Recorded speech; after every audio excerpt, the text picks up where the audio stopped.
In 1882, the entire population of Redemption Hollow, Arizona, simply vanished overnight. 37 families, gone without a trace.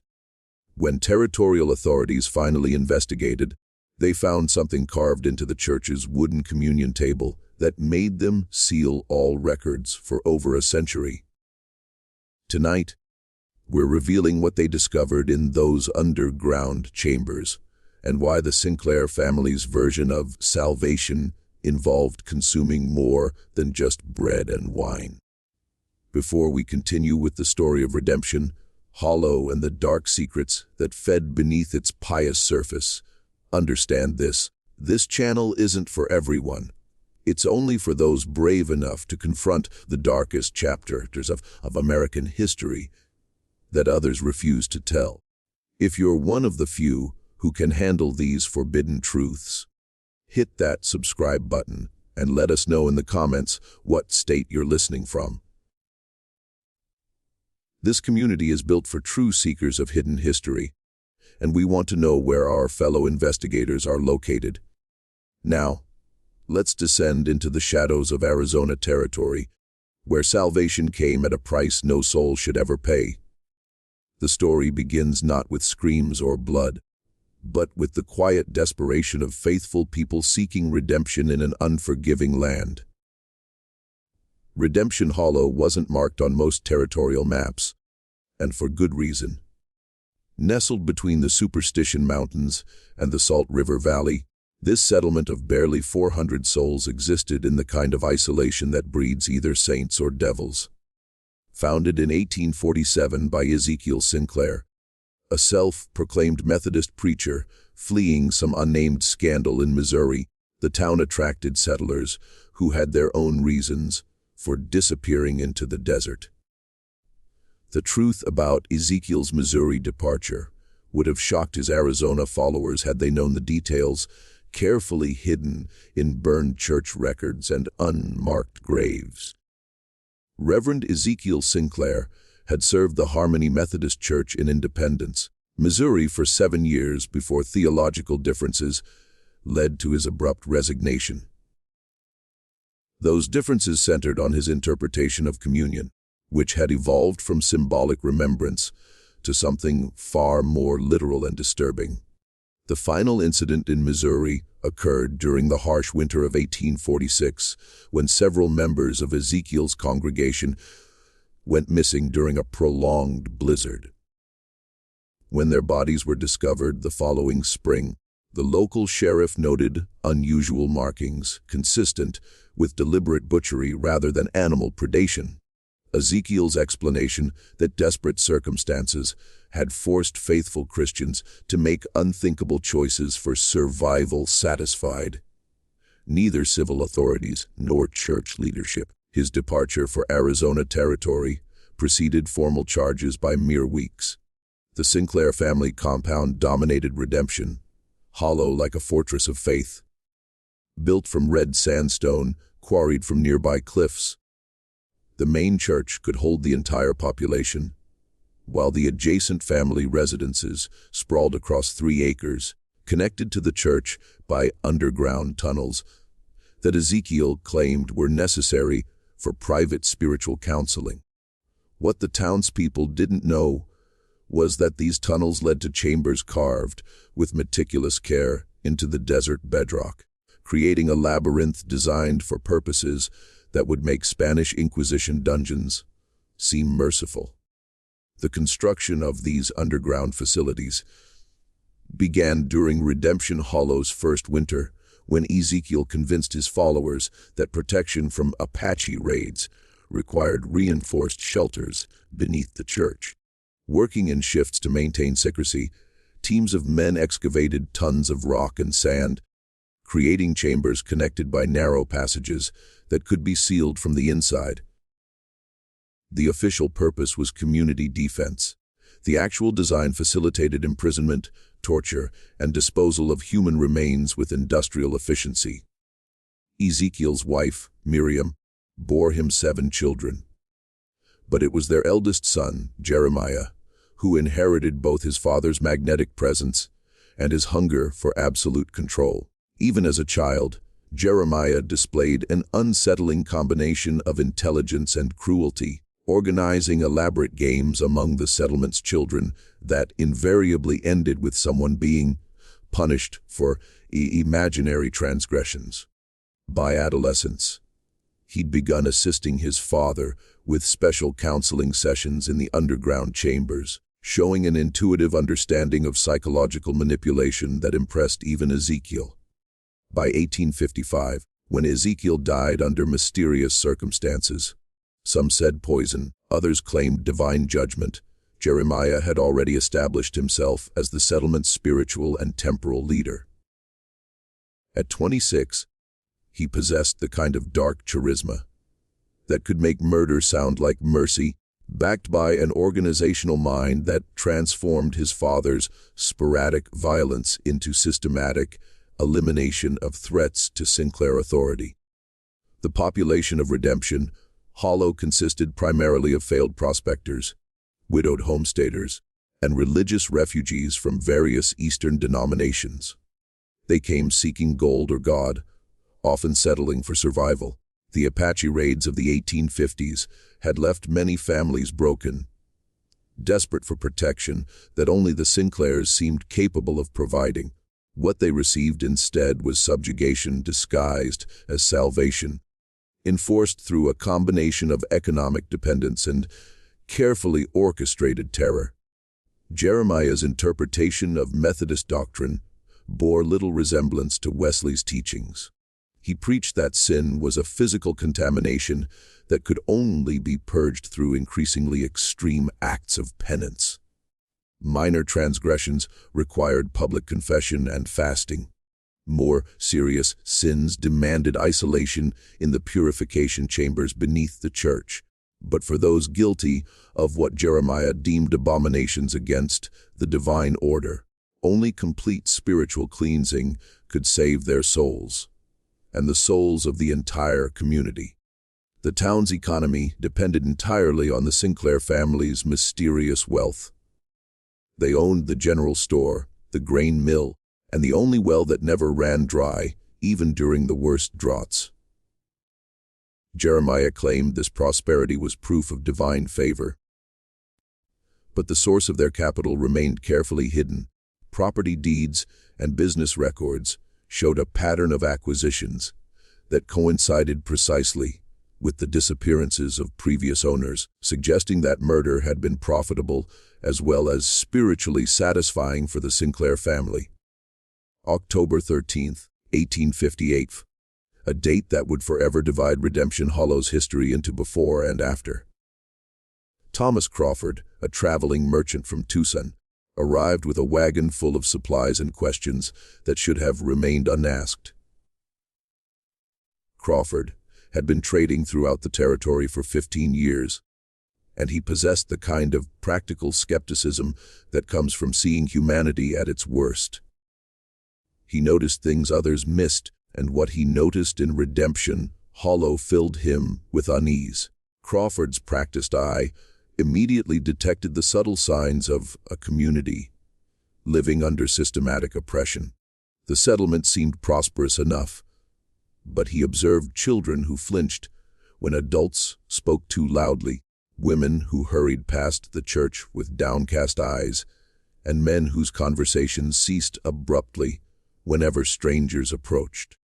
Most disturbing were the families he'd traded with the previous year who were nowhere to be found, their homes occupied by nervous newcomers who claimed the previous residents had moved on to better opportunities. The merchant's first mistake was asking direct questions about these missing families. When he inquired about the Pattersons, who'd purchased significant quantities of farming supplies just 6 months earlier, he was told they'd received urgent word of inheritance opportunities in California and departed immediately. The explanation satisfied most listeners, but Crawford noticed that the Patterson children's belongings remained in their former home, including a beloved doll that no 6-year-old girl would abandon willingly. Crawford's second mistake was expressing skepticism about Jeremiah's increasingly elaborate sermons regarding divine judgment and purification. During his 2-day stay, he attended Sunday service and witnessed the preacher deliver a theological discourse that transformed Christian doctrine into something unrecognizable. Jeremiah spoke of communion as literal consumption of sin, of purification through fire and blade, and of the chosen few who were called to cleanse the world through sacred consumption. The Lord commands us to be fishers of men, Jeremiah proclaimed from his pulpit, his voice carrying the hypnotic cadence that held his congregation spellbound. But fishing requires proper preparation of the catch. The contaminated flesh must be purged of sin before it can nourish the righteous. Those who resist this purification endanger not only their own souls, but the spiritual welfare of our entire community. Crawford's final mistake was discovering the narrow cellar door hidden behind the church's altar during an evening when he'd sought shelter from a sudden sandstorm. The merchant had intended merely to wait out the weather in the church vestibule, but his curiosity was aroused by sounds echoing from beneath the building. Sounds that resembled human voices raised in distress rather than prayer. What Crawford found in that underground chamber would haunt his final hours and create the first documented evidence of the Sinclairs' true nature. The room was carved directly from the bedrock, its walls lined with iron shackles and peculiar drainage channels that led to a central depression. The floor bore stains that no amount of scrubbing could remove, and the air carried something far worse than death. It carried the stench of deliberate desecration, of human dignity systematically destroyed through ritualized torture. The chamber contained implements that belonged in no Christian facility, restraining devices designed to hold struggling victims, cutting tools arranged with surgical precision, and collection vessels positioned to capture fluids from suspended bodies. Carved into the stone walls were biblical verses, but twisted to justify unspeakable acts. For take, eat, this is my body, and this he that eateth my flesh, and drinketh my blood dwelleth in me. But it was the wooden table at the chamber's center that revealed the full horror of redemption hollow's secret. Carved into its surface were 31 names, each accompanied by a date and a single word, thying cleansed. The most recent entry, dated just 2 weeks prior, belonged to the Patterson family, all 4 members, including their 6-year-old daughter Sarah, whose doll still sat on her former bedroom windowsill. Crawford's discovery lasted perhaps 10 minutes before Jeremiah's voice echoed through the chamber like thunder from a vengeful God. "Brother Crawford, you seem to have lost your way." The preacher emerged from the shadows with 3 other men, Marcus, Samuel, and church deacon William Hayes, their faces bearing the kind of calm that accompanies absolute certainty. "But perhaps this is divine providence. Perhaps your soul too requires cleansing."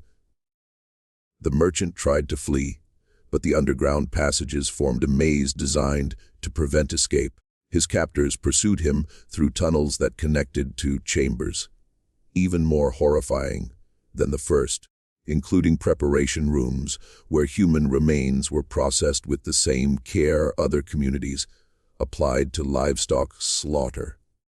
Crawford's screams echoed through the labyrinth as he realized the true purpose of redemption, Hollow's prosperity. The Sinclairs had created an efficient system for murdering travelers and transforming their deaths into both spiritual justification and economic profit. The merchant's screams echoed through the tunnels for 3 days and nights, though the townspeople were told he suffered from desert fever and required intensive spiritual healing.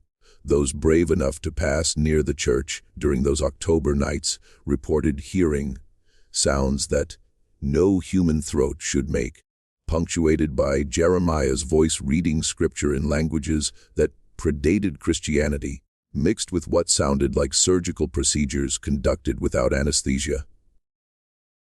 On the fourth morning, Jeremiah announced that Brother Crawford had achieved complete spiritual purification and departed for California, carrying letters of introduction to fellow believers.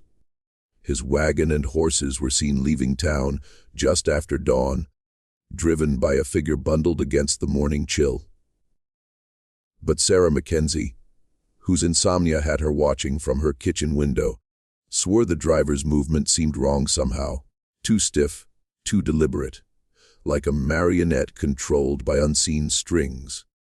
Crawford's departure marked the beginning of a new phase in redemption, Hollow's descent into darkness. What had been occasional disappearances became a monthly ritual, timed with the lunar cycle and justified by increasingly elaborate theological explanations that turned murder into sacrament and cannibalism into communion with the divine. The 5 years following Crawford's spiritual departure saw Redemption Hollow transform from a struggling frontier settlement into something that existed beyond the reach of territorial law or Christian conscience.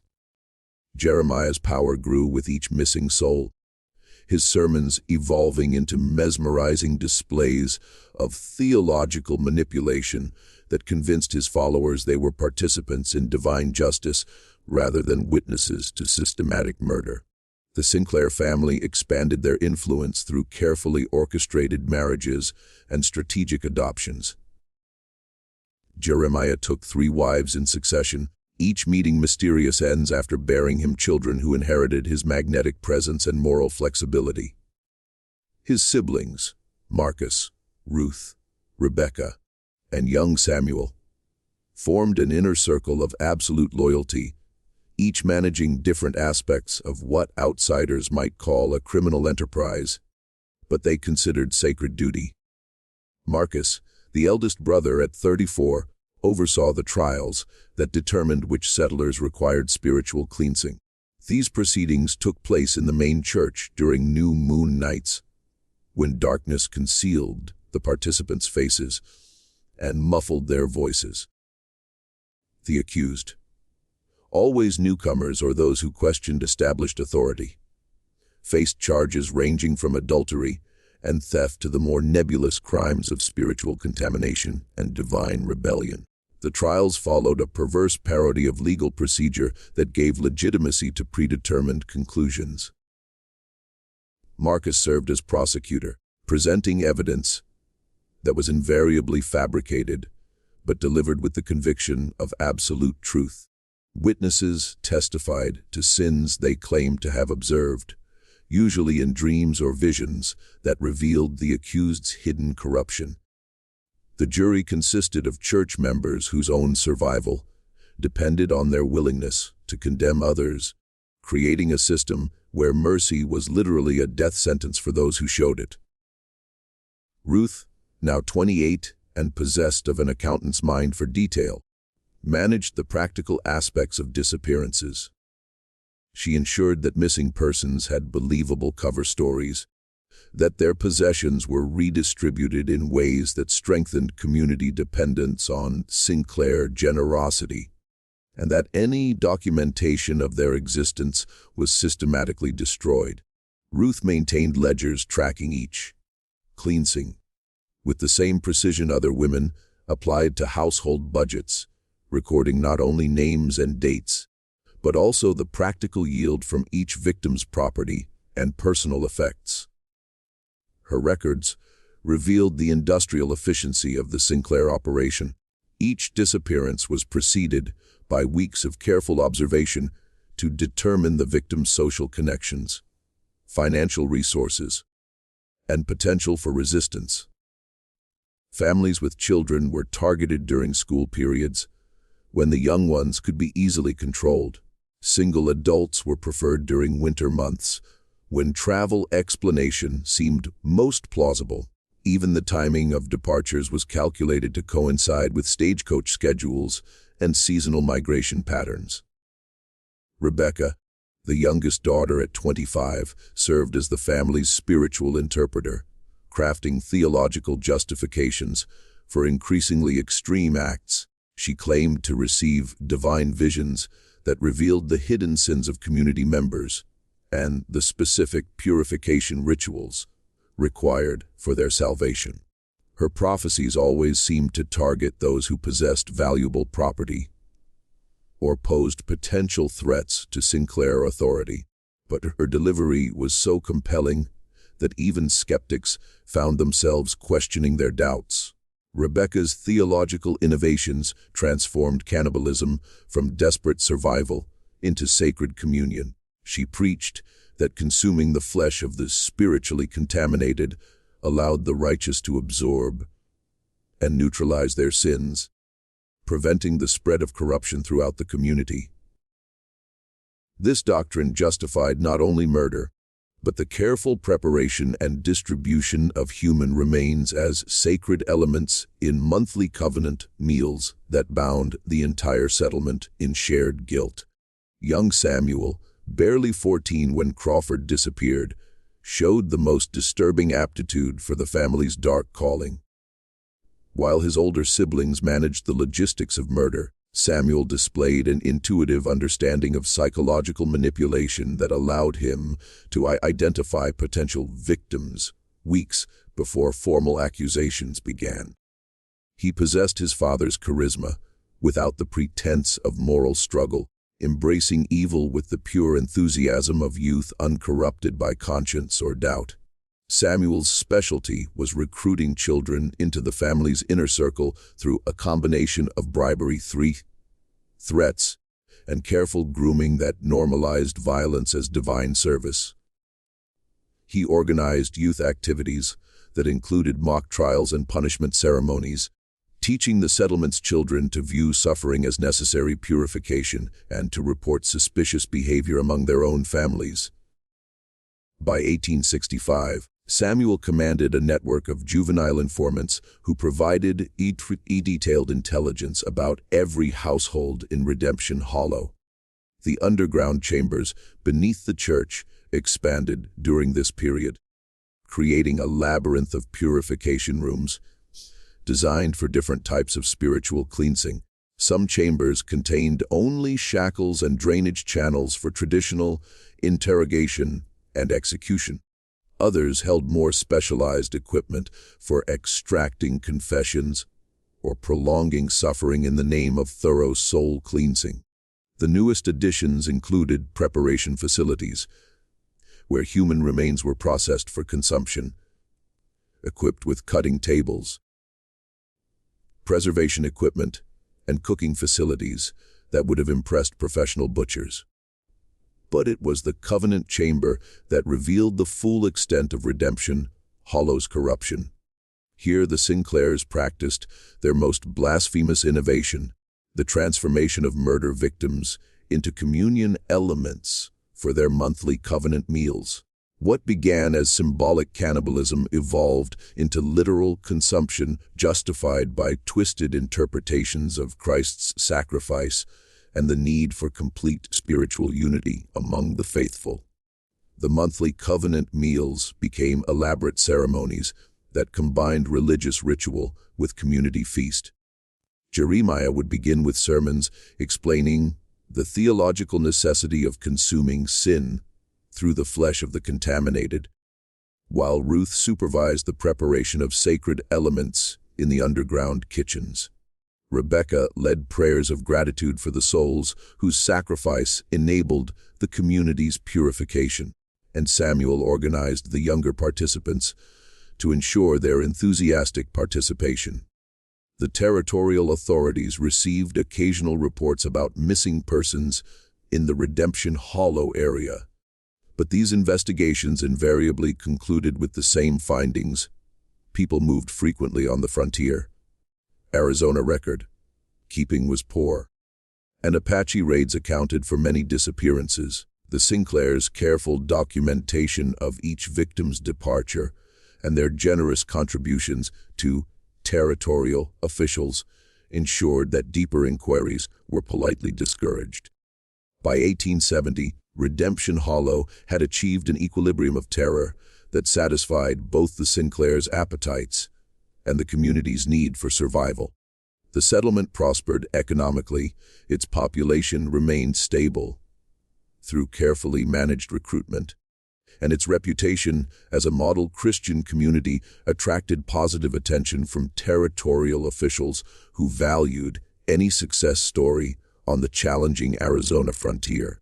By 1876, Redemption Hollow had achieved a reputation throughout Arizona territory as a model Christian community, where crime was unknown and prosperity blessed the righteous.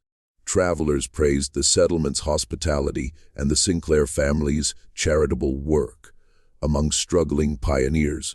What they didn't realize was that this paradise had been built on a foundation of carefully concealed bones and sustained by the systematic elimination of anyone who threatened its dark equilibrium. The catalyst for change arrived in the form of Margaret Riley, a 24-year-old school teacher from Boston, whose Eastern education and independent spirit marked her as dangerous from the moment she stepped off the stagecoach. Margaret had come west following her fiancé's death in a mining accident, seeking to rebuild her life through service to frontier children. Her references were impeccable, her demeanor modest and devout, and her savings sufficient to make herself independent. Qualities that made her both valuable and threatening to the Sinclair hierarchy.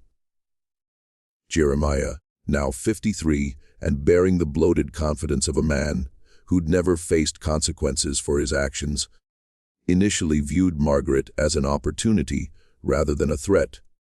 Her Eastern refinement and educational credentials would enhance Redemption Hollow's reputation, while her obvious vulnerability as a single woman in dangerous territory would ensure her dependence on his protection.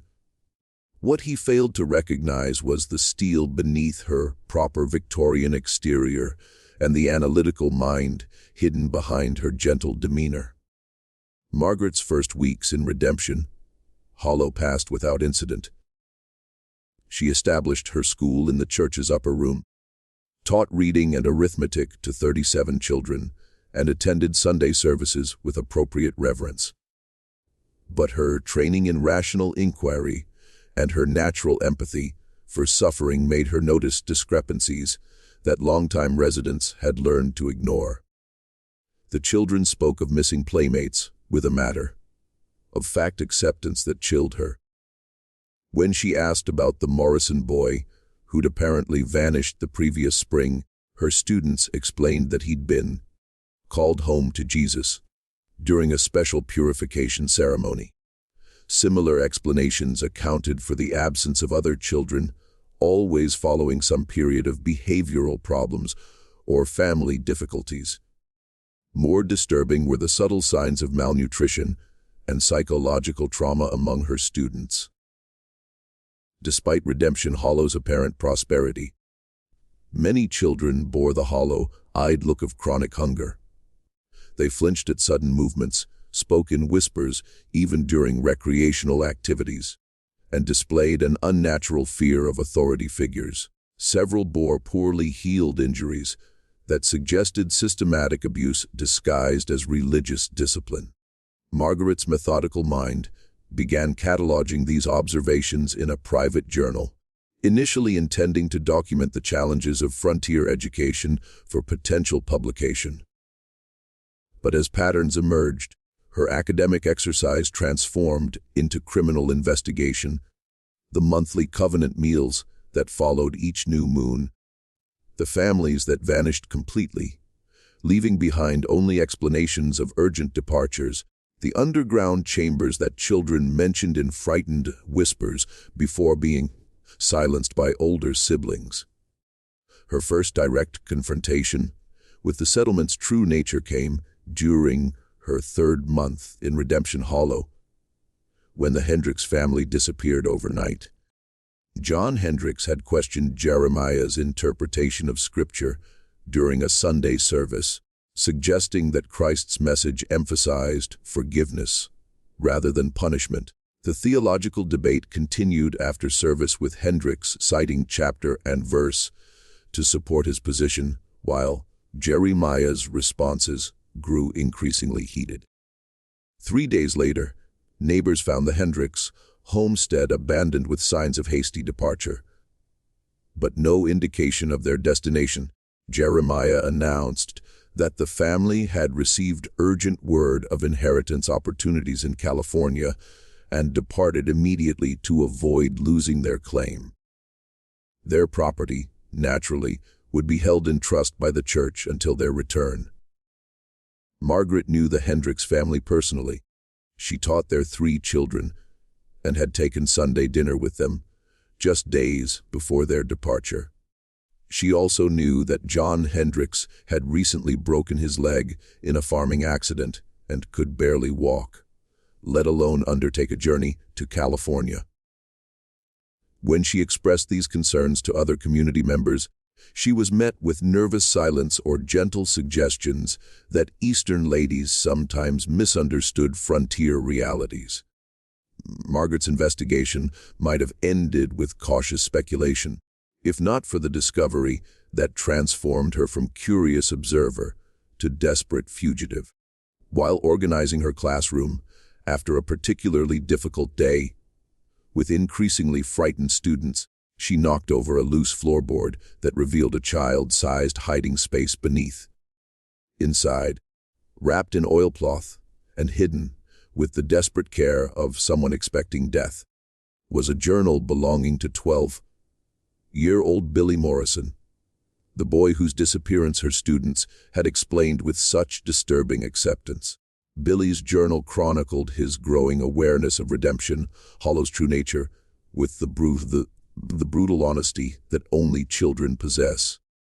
He'd witnessed his father's trial through a crack in the church floor, watching as Marcus Sinclair read charges of adultery based on evidence that Billy knew was fabricated. He'd seen his mother dragged to the purification chambers and heard her screams for 3 nights before the sound stopped forever.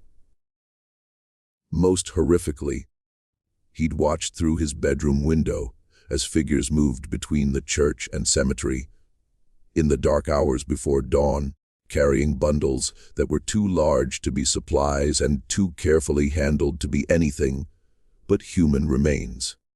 The journal's final entries describe Billy's growing realization that his own turn was approaching. Jeremiah had begun asking pointed questions about his spiritual development and his willingness to honor his parents' sacrifice through total obedience. Other children had reported Billy's reluctance to participate in certain church activities, marking him as potentially contaminated by his parents' sins. His last entry, dated the night before his disappearance, contained a desperate plea. "If someone finds this, know that we didn't leave. We were taken. And if you're smart, you'll run before they take you, too." Margaret's hands trembled as she read Billy's account of the covenant meals, described with the clinical precision of a child trying to understand adult horrors. The monthly gatherings weren't metaphorical communion, but literal consumption of previous victims, justified by sermons that transformed cannibalism into sacred ritual. The bread served at these ceremonies came from the preparation chamber, where human flesh was processed with the same care other churches applied to wine and wafers. Just when we thought we'd seen it all, the horror in Redemption Hollow intensifies. If this story is giving you chills, share this video with a friend who loves dark mysteries. Hit that like button to support our content, and don't forget to subscribe to never miss stories like this. Let's discover together what happens next in Margaret's terrifying discovery. Armed with Billy's testimony, Margaret began planning her escape from Redemption Hollow. But she soon discovered that leaving the settlement was far more difficult than entering it. The Sinclairs maintained careful watch over potential departures, requiring advanced notice and acceptable justification for any travel plans. Those who attempted to leave without permission were invariably brought back for community consultation about their spiritual welfare. Margaret's situation became more precarious when Ruth Sinclair approached her with an invitation to join the inner circle of church ladies who assisted with special ceremonies. The invitation was presented as an honor, but Margaret recognized it as a test.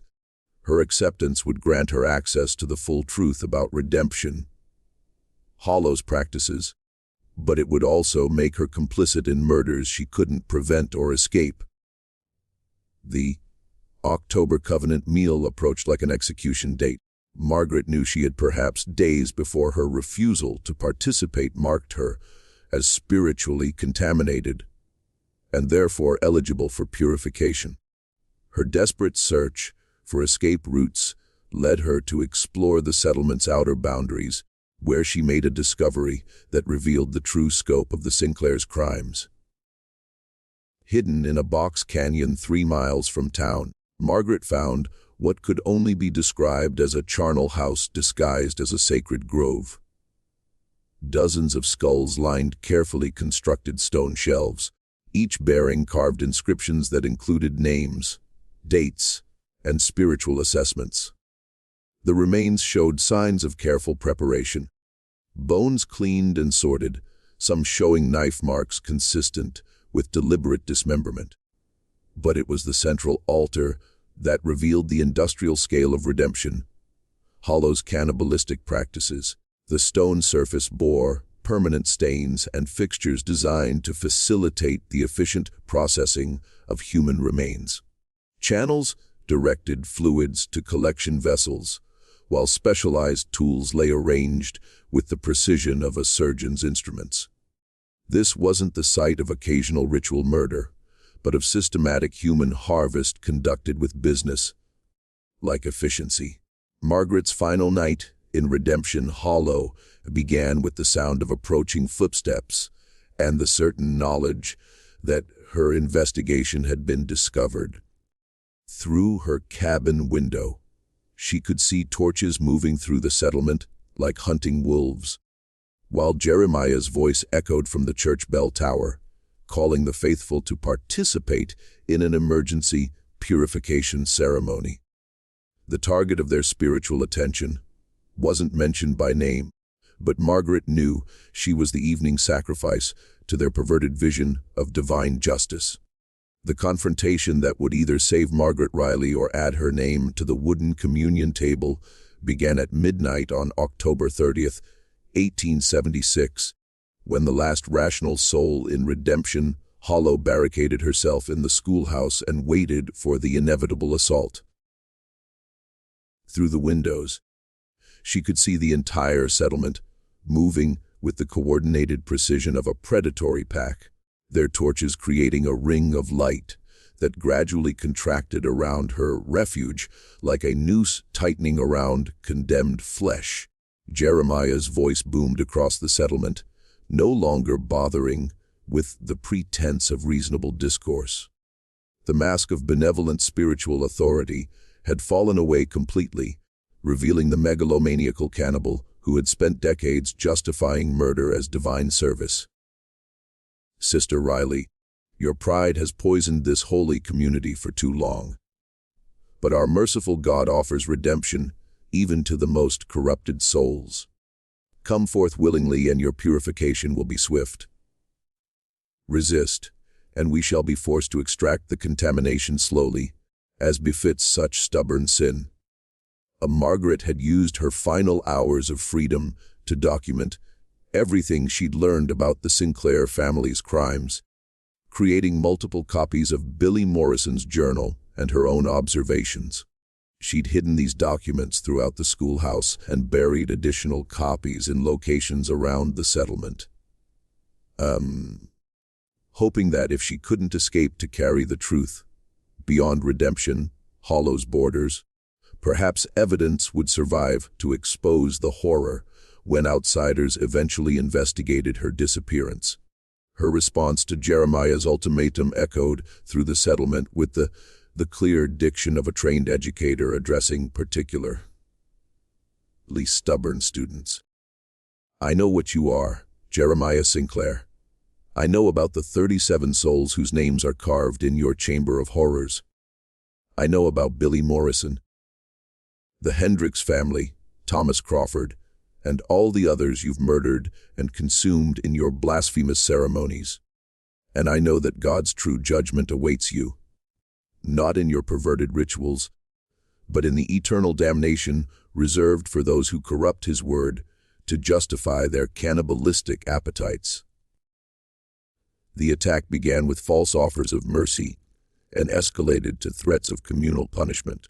Marcus Sinclair announced through a speaking trumpet that Margaret's refusal to submit was endangering the spiritual welfare of the entire settlement, particularly the children under her care. If she continued to resist, the purification ceremony would expand to include any students who might have been contaminated by her Eastern corruptions and rebellious questioning of established spiritual authority. You hear that, Miss Riley? Samuel Sinclair's young voice carried a chilling enthusiasm that made his threats even more disturbing.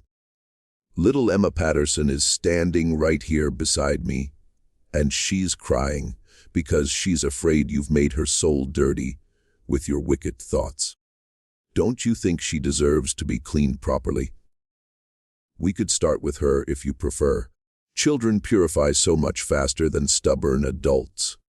This threat broke Margaret's resolve to remain passive. She'd spent 3 months, the systematic destruction of innocence in redemption, hollow, documenting crimes that would horrify civilized society while feeling powerless to prevent them. But the prospect of children suffering for her defiance transformed fear into fury, and she decided that if death was inevitable, she would at least force the Sinclairs to reveal their true nature before witnesses who might survive to testify. Margaret's reply cut through the night air like a blade of righteous judgment. You want to talk about contamination, Jeremiah? Let's discuss the real source of corruption in this settlement. Tell your followers about Missouri. Tell them about the church members you butchered during that blizzard. Tell them about your father's first taste of human flesh and how it awakened an appetite that's been growing ever since. Tell them how you've convinced them to become cannibals by calling murder purification and cannibalism communion. The theological challenge struck Jeremiah like a physical blow, not because it threatened his power, but because it exposed the fundamental contradiction at the heart of his delusion. For nearly 30 years, he'd convinced himself that cannibalistic murder represented divine service, that consuming the flesh of the innocent purified his own corrupted soul. Margaret's words forced him to confront the possibility that his entire adult life had been dedicated to serving evil while believing he served God. His response revealed the madness that lurked beneath his charismatic exterior, the complete moral inversion that allowed him to see murder as mercy and cannibalism as communion. You dare invoke God's name, you Eastern, you who would corrupt our children with your godless education and your questions that undermine faith. We are the chosen instruments of divine justice, purifying this land of contamination that threatens the righteous. Our covenant meals sanctify us as Christ's blood sanctified his disciples. We consume sin itself, taking the corruption of others into ourselves, so that this community might remain pure in God's sight. Margaret's final reply carried the authority of someone who had nothing left to lose. You consume human flesh because you enjoy murder, Jeremiah?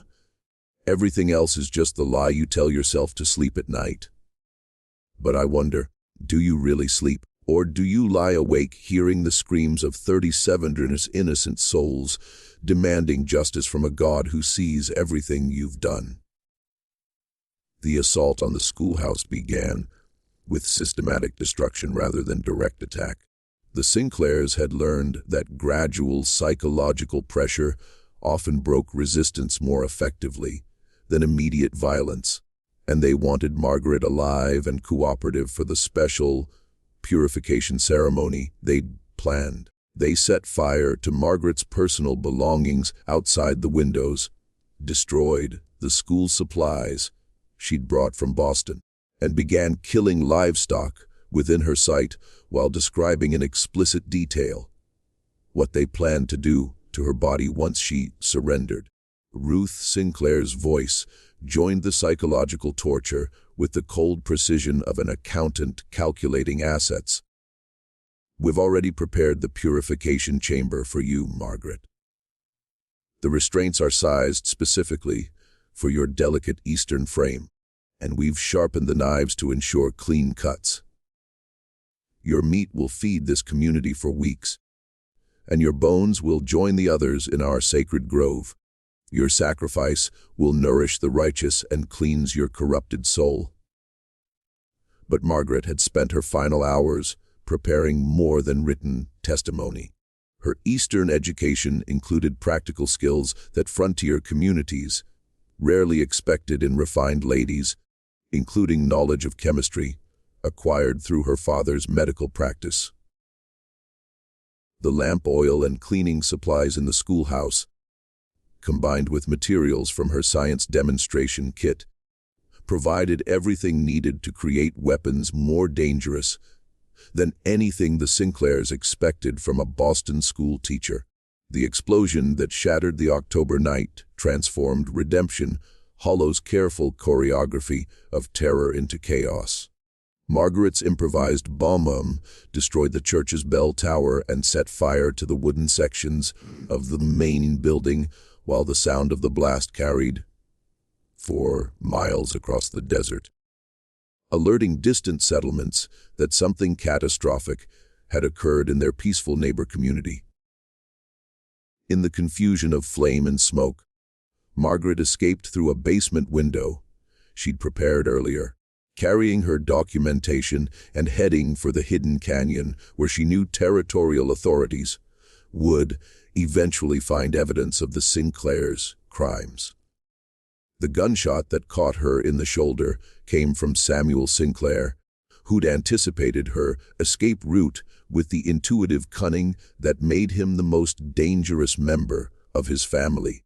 But the wound wasn't enough to stop her desperate flight toward the evidence cache that would expose Redemption Hollow's secrets to the outside world. The territorial marshal who arrived 3 days later found Redemption Hollow in a state of organized abandonment, rather than destroyed chaos. Marshal William Hayes, no relation to the settlement's deacon of the same name, had been summoned by reports of explosions and fires visible from neighboring communities. But what he discovered challenged his 20 years of experience in territorial law enforcement. Most of the settlement's buildings remained intact, but the population had vanished as completely as the families the Sinclairs had systematically murdered over 3 decades. Only Margaret Riley remained, found unconscious near the schoolhouse with severe burns and a bullet wound that had barely missed her heart. Her survival was miraculous, but her testimony was initially dismissed as delirium brought on by trauma and blood loss. The story she told of systematic cannibalism disguised as religious ceremony, of underground chambers designed for torture and murder, of an entire community complicit in decades of ritualized consumption of human flesh, seemed too horrific for rational consideration. But Margaret's detailed documentation, hidden throughout the settlement and in the canyon charnel house, provided physical evidence that corroborated her account with disturbing precision. The underground chambers contained not only torture equipment and murder weapons, but also meticulous records documenting 37 confirmed killings over a span of 18 years. The Sinclairs had maintained ledgers tracking each victim's spiritual contamination, purification requirements, and ultimate disposition with the cold precision of a slaughterhouse accounting system. Marshall Hayes's investigation revealed organizational sophistication that exceeded anything in his experience with frontier crime. The Sinclairs had maintained detailed correspondence with other isolated religious communities throughout the Western Territories, suggesting that Redemption Hollow might not have been unique in its practices. Letters found in Jeremiah's study referenced purification techniques and covenant meal preparations in language that suggested similar activities in remote settlements across Arizona, New Mexico, and Southern California. The charnel house beyond the settlement yielded physical evidence that left no room for skepticism about Margaret's account. Forensic examination of the remains revealed systematic dismemberment consistent with preparation for consumption, while chemical analysis of stains on the altar confirmed the presence of human blood and tissue from multiple individuals. Most disturbing were the careful inscriptions on each skull, revealing that the Sinclairs had assigned spiritual grades to their victims based on the quality of their flesh and the completeness of their purification. Dr. Charles Morrison, the territorial physician who examined the remains, wrote in his official report, "The level of anatomical knowledge displayed in the preparation of these remains suggests medical training or extensive practice in human dissection. The cuts are precise, the bone separation clean, and the preservation methods indicate familiarity with techniques used in both medical schools and commercial meat processing. This was not the work of deranged amateurs, but of individuals who had perfected their methods through years of systematic practice." But the true horror of Redemption Hollow lay not in the physical evidence of murder and cannibalism, but in the psychological documentation the Sinclairs had maintained. Their private journals revealed the gradual transformation of a struggling frontier preacher into a cannibalistic cult leader, tracking Jeremiah's descent from biblical literalism through theological innovation to complete moral inversion. Each entry showed him becoming more convinced that his crimes represented divine service, that consuming human flesh purified his soul and protected his community from spiritual contamination.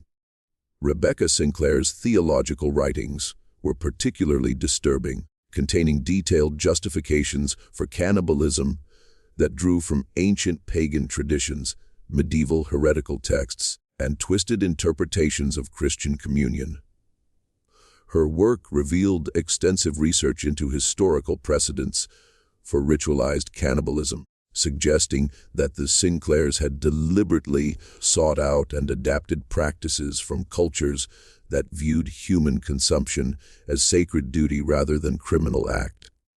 The fate of the Sinclair family themselves remained one of the investigation's most troubling mysteries. Despite extensive searches throughout Arizona Territory and neighboring regions, none of the primary conspirators were ever located or identified among the dead. Some investigators believed they died in the schoolhouse explosion and resulting fires, their bodies consumed in the conflagration they'd helped create. Others suggested they'd escaped to Mexico or California under assumed identities, possibly joining other isolated communities where their practices could continue without interference.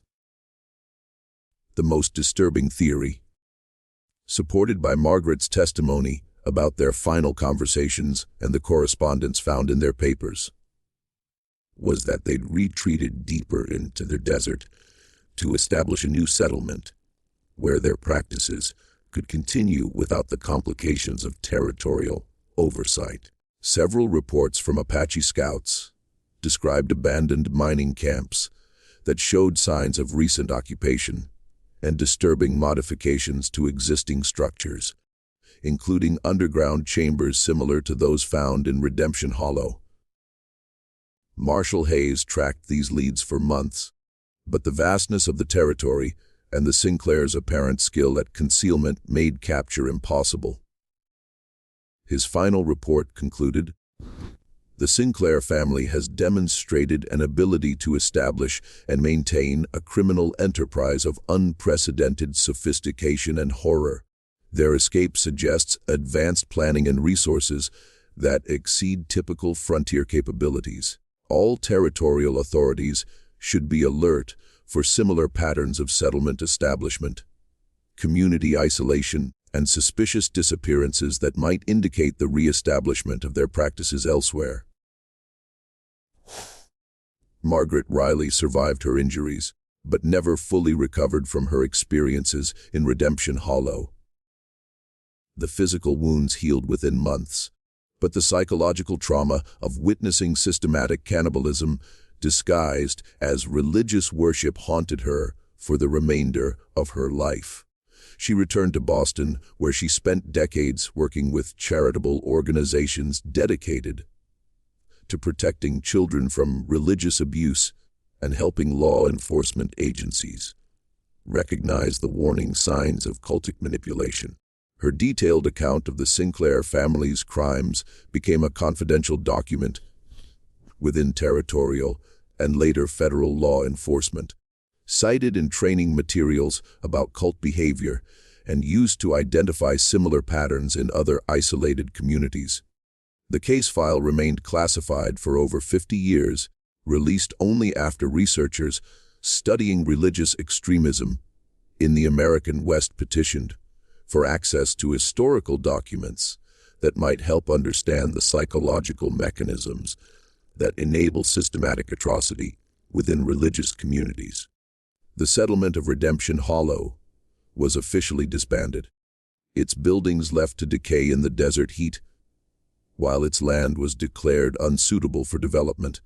Local Apache tribes, who had always avoided the area, claiming it was haunted by angry spirits, continued to warn travelers away from the abandoned buildings. Their oral traditions, passed down through generations, spoke of white settlers who had offended the natural order by consuming their own kind and whose corruption lingered in the very soil. Several attempts were made over the following decades to resettle the area, but none succeeded for more than a few months.